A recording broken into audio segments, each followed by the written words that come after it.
குரு பிரம்மா குரு விஷ்ணு குரு மகேஸ்வரா குரு சாட்சாத் பரபிரம்மம் தஸ்மை ஸ்ரீ குருவே நமஹ. கடவுள் அருள் டிவி நேயர்களுக்கு இனிய வணக்கங்கள். வணக்கம் நண்பர்களே. ஜூலை மாத பலன் அதுல கோச்சாரங்களை முதல்ல பார்ப்போம். கிரகங்கள் எங்கெல்லாம் இருக்கு. செவ்வாய் ரிஷபராசியில் உட்கார்ந்திருப்பார். சூரியன் மிதுன ராசியில் இருப்பார். குரு உச்சம் பெற்று கடகராசியில் சுக்கிரனுடன் இருப்பார். புதன் நமக்கு வக்கரகதியில இருப்பார். கேது சிம்மராசியில, ராகு கும்பராசியில, மீனராசியில சனி, சந்திர பகவான் இந்த மாதத்தை தொடங்கி வைப்பார் அவிட்ட நட்சத்திரத்தில். ஸோ இந்த ஸ்டேஜில் மகர ராசிக்குள்ளார அவருடைய தன்மை அப்படி ஆரம்பிக்கும். ரேவதி நட்சத்திரத்து வழி அப்படி முடியும் கம்ப்ளீட்டாக. ஸோ ரேவதியிலேருந்து திருவோணம் அவிட்டம் அப்படிங்கிற ஒரு நல்ல ஒரு ஃப்ளா அப்படிங்கிற இருக்கும். அந்த ஃப்ளோ நல்லா ஃப்ளா இல்லாமல் நல்லா பார்த்துக்கணும். இந்த மாதத்தில் முக்கியமாக 6ஆம் தேதி அன்னைக்கு புத அஷ்டமின்னு வரும். இந்த குழந்தைகள் பாக்கியம் வேணும், மனதிலே கவலைகள், நிறைய லேண்டு பிரச்சனைகள், இதுக்கு எல்லாத்துக்கும் தீர்வு இந்த புதாஷ்டமி. அதனால் அன்றைய நாளில் விஷ்ணு பகவானை வணங்கி நல்ல 6 இடத்துக்கு நல்ல துளசி மாலையை வாங்கி சாத்தி பெருமாளை வேண்டிட்டா ரொம்ப நல்லது. 14ஆம் தேதி அமாவாசை, ஜூலை 14. அந்த சர்வ அமாவாசையின் போது நம்ம அமாவாசை திதி தர்ப்பணங்கள்லாம் செய்துவிட்டு நண்பகல் வேலையிலே கொஞ்சம் தான தர்மம் செய்வதனால புண்ணியங்கள் உண்டு. 17ஆம் தேதி ஆடி பண்டிகை. சூரியன் கடகராசிக்குள்ள வந்துடுவார். புஷ்கல யோகம்னு சொல்லக்கூடிய யோகத்தை கொடுக்கக்கூடிய சூழ்நிலை வந்துடும். அன்னைக்கு ஆடி பண்டிகை நம்ம விசேஷமாக அம்பிகையை வழிபடுவது நல்லது. 19ஆம் தேதி குமார சஷ்டி, முருகனை வழிபட்டு வருது.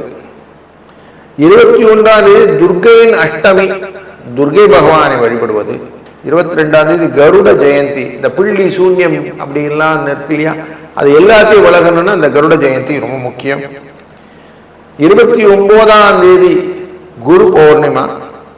அன்னைக்கு குருவை வணங்கி நாம செய்யக்கூடிய காரியங்கள் வெற்றியை தரும்னு இருக்கு. இப்படி பூராட நட்சத்திரத்திலிருந்து பயணம் செய்து அவிட்ட நட்சத்திரம் வரைக்கும் வரக்கூடிய இந்த கம்ப்ளீட் சைக்கிள் அப்படின்னு சொல்லுவோம். அப்படி கம்ப்ளீட் சைக்கிளை சந்திர பகவான் செய்யக்கூடிய இந்த மாதத்தில் பல நன்மைகளும் உண்டு. புத பகவான் வக்கரகதியிலே இருப்பார். சூரியனும் இந்த குருவும் சேரும்போது யோகத்தை கொடுக்கக்கூடிய சூழ்நிலை இதெல்லாம் இருக்கிறதுனால ஒரு ராசிக்கும் இதனால பலன் எப்படி அப்படின்னு நம்ம தொடர்ந்து காணப்போகிறோம். வாருங்கள். வணக்கம் மிதுனம் ராசி நண்பர்களே. உங்க ராசியினுள்ளே சூரிய பகவான் இருக்க இந்த மாதம் துவங்கும். சூரியன் 16ஆம் தேதி 2ஆம் இடமான கடகராசிக்குள்ள குருவுடன் சேர்ந்து அமர்ந்து விடுவார். குடும்பத்திலே பொருள் வரவுக்கான வாய்ப்புகள் நிறைய இருக்கக்கூடிய சூழ்நிலையும், குடும்பத்திலே இருக்கக்கூடிய சச்சரவுகள் ஜாஸ்தியாக இருக்கக்கூடிய சூழ்நிலையும் உண்டாகும். அப்ப குடும்பம் தொடர்பான விஷயங்கள் நிறைய அனலைஸ் பண்ணக்கூடிய வாய்ப்பு, கவலைப்படக்கூடிய சூழ்நிலை இந்த மாதத்தில் உண்டு. சுக்கிர பகவான் 2ஆம் இடத்திலிருந்து 3ஆம் இடத்துக்கு பயணம் செய்து விடுவார் 4ஆம் தேதிக்கு அப்புறம். ஆனால் நல்ல நிலையில் இருப்பதனால பண வரவுக்கு எந்த விதமான பாதிப்பும் ஏற்படுத்தாமல் கேது சுக்கிரன் இருப்பார். பெண்களின் மூலியமாக நல்ல முயற்சியின் மூலியமாகவும் லாபங்கள் உண்டு. இந்த சுய தொழில் செய்பவர்கள் அவங்களுக்கு எல்லாத்துக்கும் நல்ல ஒரு முன்னேற்றங்களை கொடுப்பார். இந்த வெல்த் குரூப் அப்படின்னு சொல்லக்கூடியவங்களுக்கெல்லாம் ஒரு லாபத்தை கொடுப்பார். அதனால முயற்சியினாலே வரக்கூடிய லாபம், குடும்பத்தில் இருக்கக்கூடிய மகிழ்வு, இது எல்லாமே அஷூர்டா இருக்கு.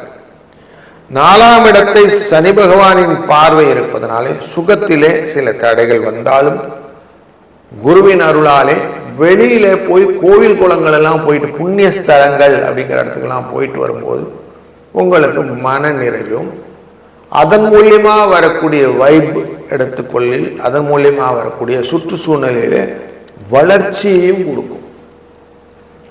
ஸோ தைரியமா சில காரியங்கள்லாம் செய்ய முடியும். 5ஆம் இடத்துக்காரன சுக்கிரன் தான் இந்த 3ஆம் இடத்துல அமர்ந்திருக்கிறார்.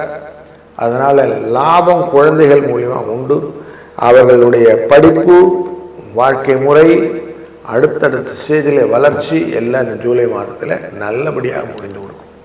கவலை ரொம்ப குழந்தை மேலே வைக்க வேண்டாம், எல்லாமே நன்மையாக அமையும்.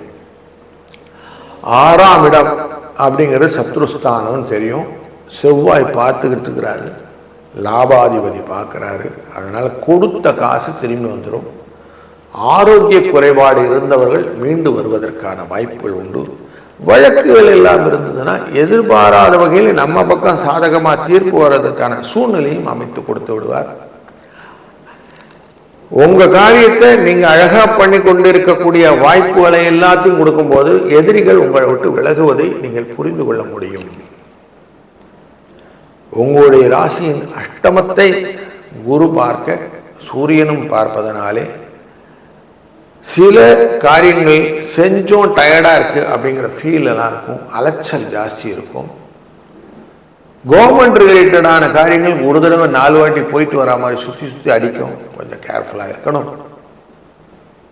பூர்வ புண்ணிய ஸ்தானத்திலே ராகு பகவான் உட்கார்ந்துருக்கிறாரு.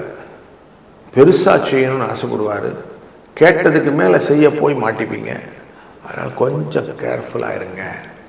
தொழில் ஸ்தானத்தில் இருக்கக்கூடிய சனி பகவான் உங்களுக்கு வெற்றியை கொடுப்பதற்கு நிறைய காரணம் வச்சிருக்கிறாரு.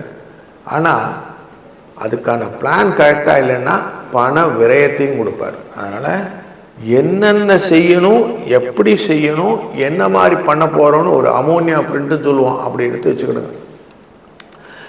அதை பிளான் பண்ண பிறகு நீங்கள் எக்ஸிக்யூட். எண்ணி துணிக கர்மம் துணிந்த பின் எண்ணுவம் என்பது இழுக்கு அப்படிங்கிற வல்வத்தை மனதில் வைத்துக் கொள்ளுங்கள். இதுதான் இந்த மாதத்தில் உங்களுக்கு மந்திரம். இதை பிடிச்சிக்கிட்டிங்கன்னா யோசித்து காரியங்களை செய்வீங்க. அதன் மூலியமாக லாபம் நிச்சயம் உங்கள் பக்கம் திரும்பும். வாழ்க்கையிலே நல்ல வளமும் நலமும் உங்களை என்றும் தொடர்ந்து இருக்கட்டும். கடவுள் அருள் டிவியை பார்த்தமைக்கு நன்றிகள். மேலும் இது போன்ற தகவல்களை தெரிந்து கொள்ள கடவுள் அருள் டிவியை சப்ஸ்கிரைப் செய்யுங்கள். மறக்காமல் பெல் ஐக்கானை கிளிக் செய்யுங்கள்.